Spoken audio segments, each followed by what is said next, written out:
लड़की इस घर से कहीं दूर चली जाना चाहती थी, ताकि वह शैतान कोई नया गुनाह करने के लिए फिर उसके पिता को मजबूर न करे। माता पिता के नाक समझाने पर भी वो अगले दिन अपने घर से निकल पड़ी। चलते चलते शाम को वह एक सुंदर और बड़े बगीचे में पहुंची। दिन भर चलते रहने के कारण वह बहुत थक चुकी थी और साथ ही उसे बड़ी भूख भी लगी थी। बगीचे में नाशपाती के पेड़ों पर 2-4 पकी नाशपातियां लटक रही थी। उन्हें देखकर उस लड़की की भूख और बढ़ गई, पर उन तक पहुंचना उसके बस का नहीं था, क्योंकि एक तो फल बड़ी ऊंचाई पर लगे थे और दूसरे उसके हाथ ही नहीं थे। वो अपनी लाचारी पर बहुत दुखी हुई और वही जमीन पर बैठकर ईश्वर का ध्यान करने लगी। तभी सफेद कपड़े पहने एक सुंदर सी लड़की उसके सामने आ खड़ी हुई और बोली, मैं तुम्हारी मदद करने आई हूँ। तुम्हें भूख लगी है और तुम सामने वाले पेड़ की पकी हुई नाशपातियां खाकर अपनी भूख मिटाना चाहती हो। मैं अभी तुम्हारे लिए कुछ पकी हुई नाशपातियां तोड़कर लाती हूँ। इतना कहकर वह सुंदर सी लड़की 3-4 नाशपातियां तोड़कर लाए और अपने हाथों से खिलाने लगी। उस बाग का माली यह सब कुछ देखकर भी डर के मारे चुप रहा। उसे लगा कि यह जरूर कोई भूत है जो सफेद कपड़ों में उनके बाग में घुस आया है।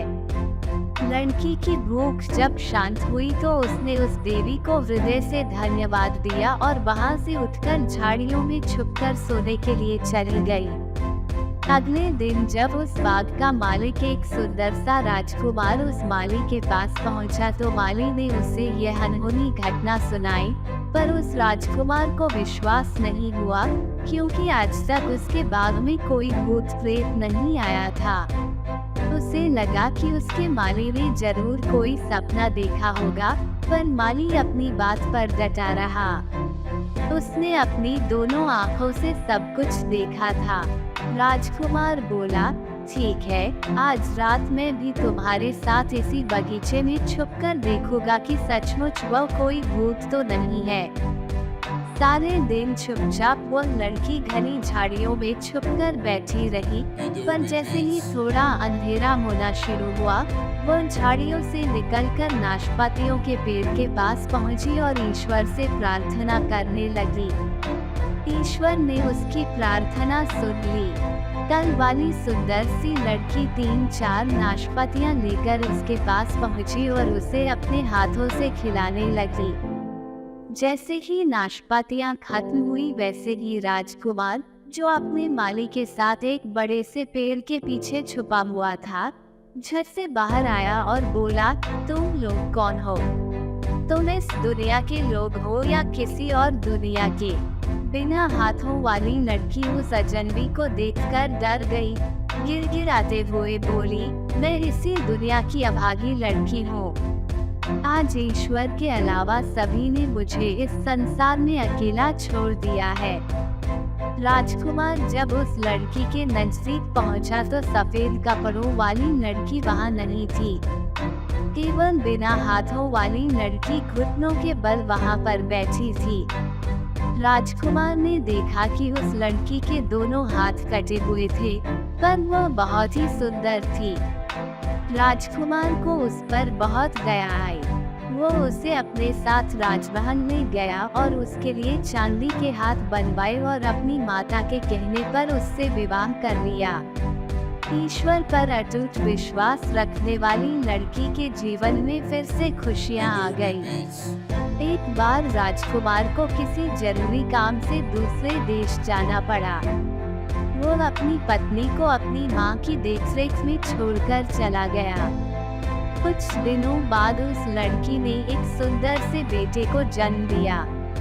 राजकुमार की माँ ने एक दूत के हाथों यह खुशखबरी लिखकर अपने बेटे के पास भेजी, पर रास्ते में जब वो दूत थककर आराम करने लगा तो उस शैतान ने आकर चुपचाप खत बदल दिया और लिख दिया कि उसकी पत्नी ने अपन को जन्म दिया है।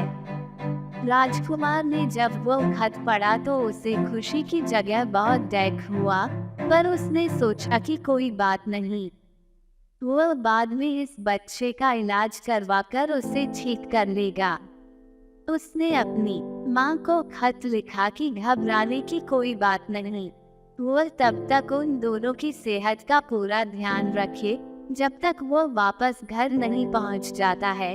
पर जब दूत लौटते समय अपने पहले वाले स्थान पर आराम करने बैठा तो उसे नींद आ गई। इसी बीच शैतान ने दूसरा खत उसकी जगह रख दिया।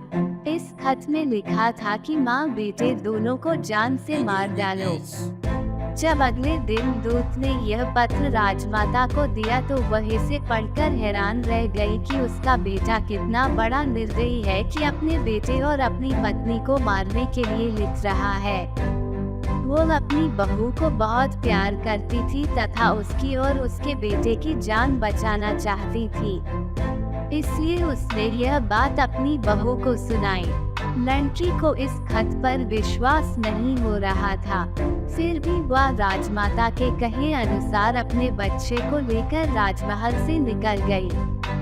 राजमाता ने उसके साथ किसी नौकर या नौकरानी को भी नहीं भेजा ताकि कहीं उसके बेटे को पता न चल जाए कि उसने उन दोनों को भागने में मदद की है।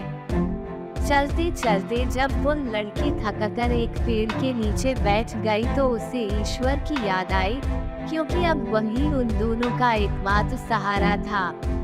वो सच्चे दिल से ईश्वर की प्रार्थना करने लगी। जैसे ही उसने आंखें खोली तो अपने सामने एक सफेद कपड़े पहने सुंदर सी स्त्री को देखकर हैरान रह गई। वो स्त्री बोली, तुम घबराओ नहीं बेटी, साथ में ही